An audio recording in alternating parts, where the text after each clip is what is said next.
So how do you start the month of March, which is going to be full of Irish whiskey? Well, you get something that's a little more than just Irish whiskey.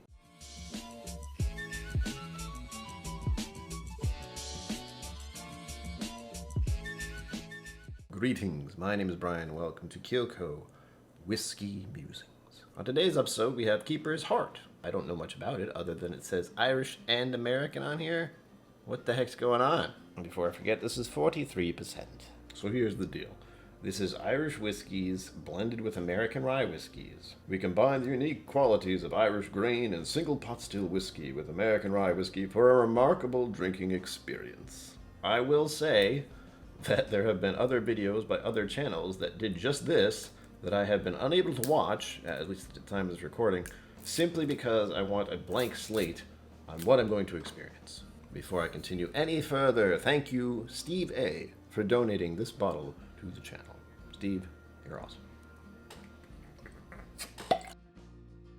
Whoa. Got some on me. Yeah, okay. I do wonder about this whiskey because it says it's from Minneapolis, which is not where I expected this to come from, but I do think it's interesting, again, that they are combining Irish whiskeys with rye whiskeys just to see what'll happen. Let's take a look at the color there. That's kind of nice. It's a little balance between the Irish golden color, but as you can see, it's just a little bit darker than a regular Irish whiskey would be. Only slightly. We begin with the nose.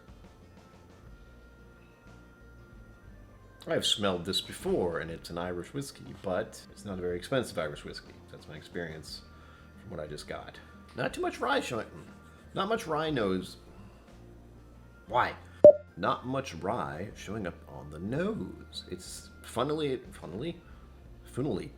enough, it is more Irish on the nose, which is not what I expected. I expected it to be completely the other way around. Oh, wow. I just realized this is making me think of Sexton, which is an Irish whiskey I do enjoy, except that is finished in sherry, I think.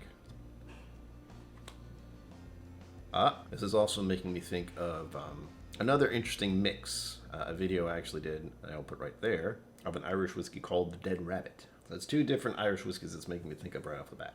It's got a nice vanilla. Oh yeah. We're getting the big biscuits and jam. Shortbread cookies. And a touch of cinnamon, which I am equating is because of the rye. It actually smells quite pleasant. I think I just got a bit of citrus, like orange zest. With that, let us begin with the first sip. Just see what happens.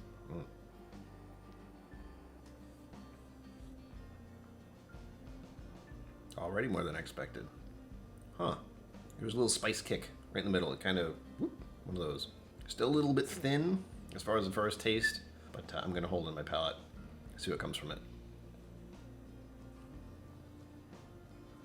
You get the rye in the palate. Yeah. Nice little cinnamon tingle. That's wild. On the nose, it seems like an Irish. On the palate, it's got more of a rye influence, as you would expect. And it's obliterated, well, not obliterated, but it's certainly covering up a lot of what I would expect to taste on an Irish whiskey.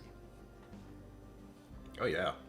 If I hold on the tongue a little longer, it's dry. It still has that nice spice to it, but then it goes dry. It's actually, wow. I don't know when the last time I had any kind of Irish style whiskey that was so dry in the middle. But again, this is holding in the palate for a significant amount of time. And it's very easy to do for me personally, since this is 43%, and I am accustomed to 50% and above. I think I'm leaning in the 50%, 55 these days. Okay, the more I'm drinking, the more that vanilla sweetness is coming through at the beginning, reminding me that there is some Irish whiskey in here. I dig this.